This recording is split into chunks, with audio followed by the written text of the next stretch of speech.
공약주에 대한 저는 퍼포먼스가 굉장히 강력할 수 있겠다. 그래서 하반기에는 지금 우리가 딛고 서 있는 주식장을 놓고 보면 조방원, 반도체, 뭐 밸류 프로그램 네. 이것만 생각하시잖아요. 근데 저는 그거보다 당연히 지금 정부가 구성이 되고 제가 이제 정부에 대한 어떤 호불호를 떠나가지고 정책주가 안 갈까요? 어마어마한 퍼포먼스를 좀 보일 거라고 봐요.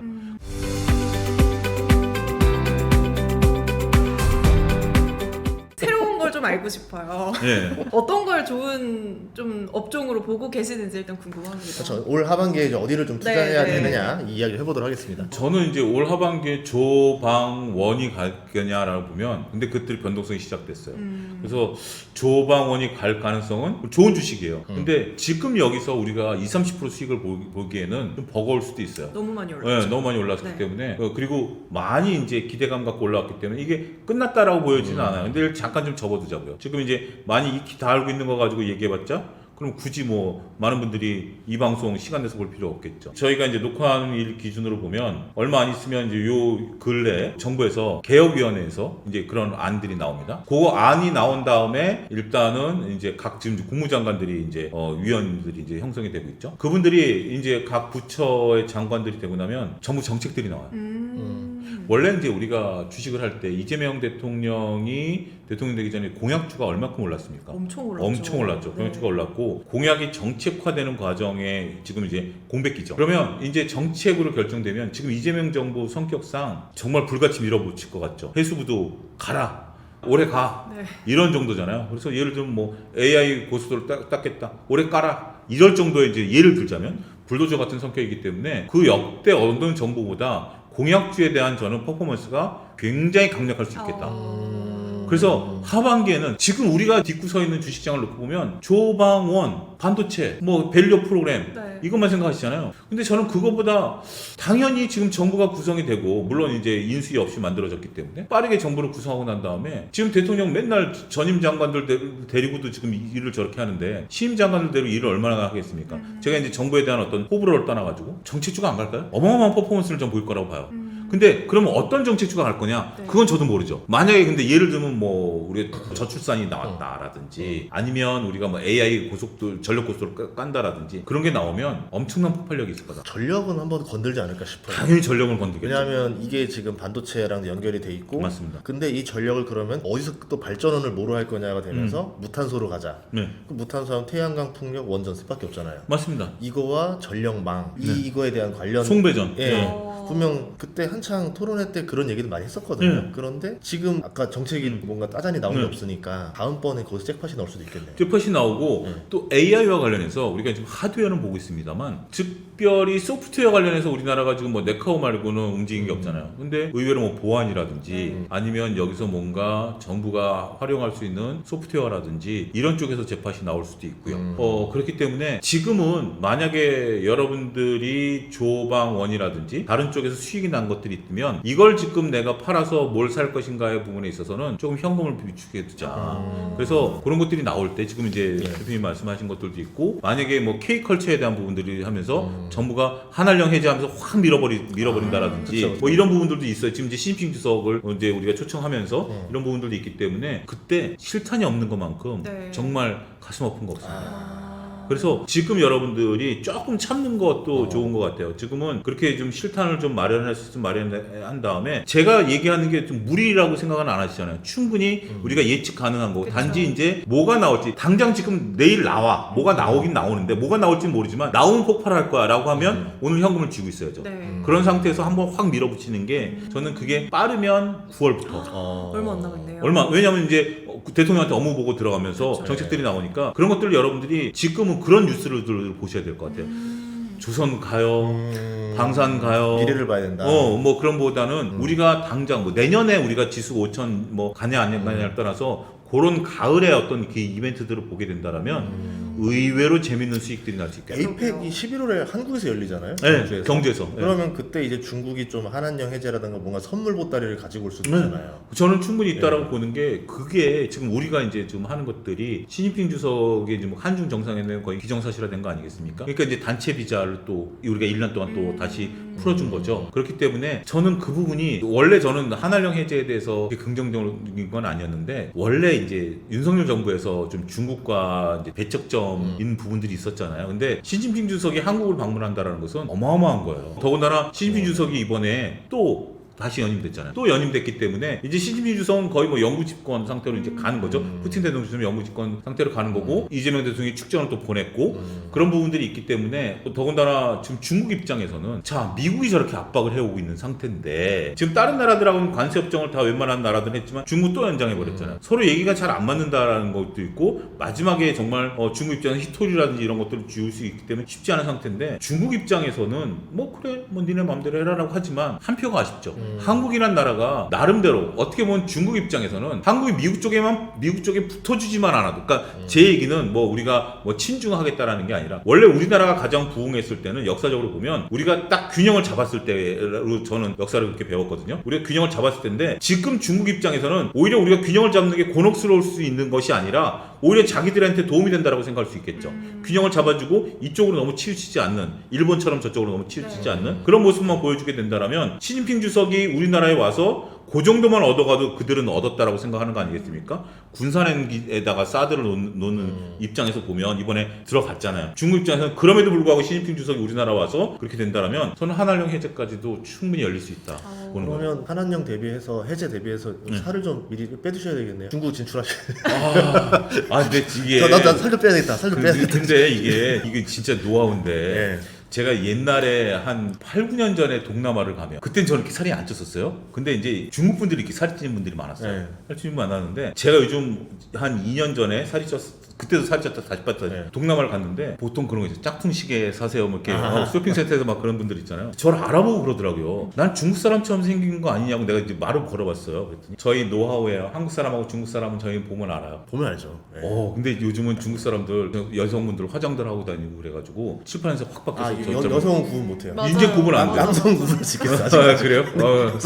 여성은 진짜 지금은 정말 그 남자들 입장에서 보면 구분 안 돼. 맞아요. 저도 그래요. 그러면 오히려 말씀드린 시장의 틈이 나왔다. 이게 원래 패션은 여성이 먼저 선도를 하고 그렇죠. 그 남자들과 이게 격차가 심해지면은 여자들이 남자 하도 뭐라 하니까 그러면서 남성들 패션도 이제 갑자기 올라오기 시작하거든요. 한 그렇죠. 번씩. 그럼 남성 화장품, 남성 의류, 남성 뭐 패션 이런 쪽으로 투자를 딱 해두면은 요때 딱 되지 않을까요? 남성 화장품은 이미 많이 팔려요. 이제 그게 팍 터지겠죠. 이제 패션에 그 중국 남자들이 관심을 팍 가지면서. 중국 남자들 그런 부분들이 네. 있긴 하겠죠. 근데 글쎄요, 뭐 그 부분에 대한 포지션을 한번 좀 고민 좀 해봐야 될 부분들은 분명 있다라고 볼 수 있겠고, 근데 워낙 개별 단위의 매출이 그렇게 크지는 않으니까 개별 단위의 매출은 크지는 않지만 남성 화장품에 대한 부분들은 저는 분명 퍼포먼스가 있다고 봐요. 우리도 지금 올리브영 같은 데 가보면 남성 화장품의 매대 비중이 점점 좀 커져요. 맞아요. 점점 커지고 있고 맞아. 저희 아들 같은 경우도 물론 저희 아들은 이제 음악을 하는 친구이긴 하지만 화장을 하고 다녀요. 근데 자연스러워요. 굉장히 좀 자연스럽고 요즘 남자애들 뭐 선크림은 뭐 당연한 거고. 그럼요. 당연한 관리합니다, 거고. 이제. 그런 부분들이 있기 때문에 그 부분 한번 좀 고민해봐야 될 것 같아요. 중국 남자들도 이제 좀 그런 걸 관리를 받기 시작하는 그 딱 그 과도기에 진입 직전이면 소득이 어느 정도 일정 네. 수준이 되면. 그럼 이제 한국 화장품이 중국으로 수출이 또 대량으로 되는 또 그 시점도 될 수 있지 않겠는가. 그때쯤 되면 또 이제 한국의 주식 인플루언서들도 연락이 오더라고 중국에서. 네 영상을 중국 쪽 SNS로 이렇게 번역해서 좀 나가보자. 그래서 스타가 되는 건가? 그리고 화장품 얘기하시니까 최근에 제가 좀 생각이 든 건데 뭐냐면 그 한국콜마 코스맥스 주가가 빠진 것을 보고 느낀 것을 본 건데 원래 이제 우리가 화장품을 놓고 보면 ODM 업체라는 것이 여러 가지 이제 그 ODM이라는 게 그렇잖아요. OEM 같은 경우는 이렇게 만들어 주쇼지만 ODM은 이렇게 만든 걸 니네가 팔아라고 주는 거잖아요. 기술력을 갖고 있는 거잖아요. 그래서 저는 그게 더 높은 기술력과 높은 영업이익률을 차지한다라고 봤는데 시대가 바뀐 거를 제가 포착을 못한 것 같아요. 이거는 제가 지금 하루 이틀 사이에 좀 느낀 건데 네. 지금은 여성분들이 화장품을 쉽게 안 바꿔요. 남자들이 이제 모르는 것 중에 하나가 왜냐하면 자기 피부랑 맞아야 되기 때문에 쉽게 안 바꾸는 건데 바꿀 때는 과거에는 여러 가지를 고려를 하죠. 근데 지금은 ODM, OEM보다 이게 한국 화장품이냐가 더 중요한 거예요.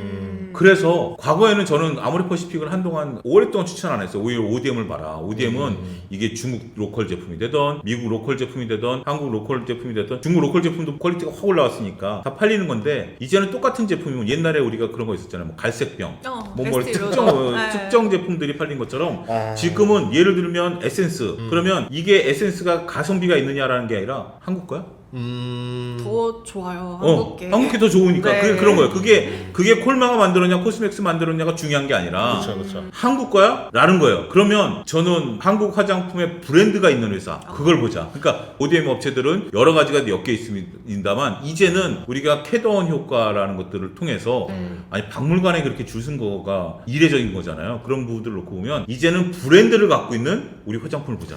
전통 화장품계의 엔비디아를 찾아야 된다. 그렇죠. 하는 게 아니라. 예. 뭐 그런 부분들을 네. 지금은 봐야 된다. 요게 이번 주에 제가 바꾼 생각입니다. 그러면 대장주 같이 가장 비싼 화장품 가격대를 가지고 있는 브랜드 회사에 투자하면 되지 않을까? 그렇죠. 지금은 그런 거예요. 왜냐하면 중저가는 좀 애매한 거예요. 그러니까 소비 브랜드도 그렇잖아요. 오히려 지금도 우리가 ST 로더는 SK2 이거는 명불허전이잖아요. 네. 갖고 싶어하는 여성분들이 다 갖고 싶어하는 정말 가격이 비싸서 못 사는 정도지. 누군가 선물해 준다라면 SK2 사지 누가 무슨 뭐 중저가를 사겠어라는 거죠. 그렇기 때문에 말씀하신 것처럼 기왕에 살 거면 특히 화장품이라는 것은 약간의 정말 좀 속된 말로 허영성이 들어가 있는 것도 맞아요. 약간 명품이잖아요. 명품이라는 네, 것도 네. 그게 제품이 갖고 있는 특성이기 때문에 그렇다면 아모레퍼시픽이라든지 그런 쪽들을 보는 것도 주가도 딱 바닥이고. 근데 LG생활건강이 LG생활건강은 안 하시네요.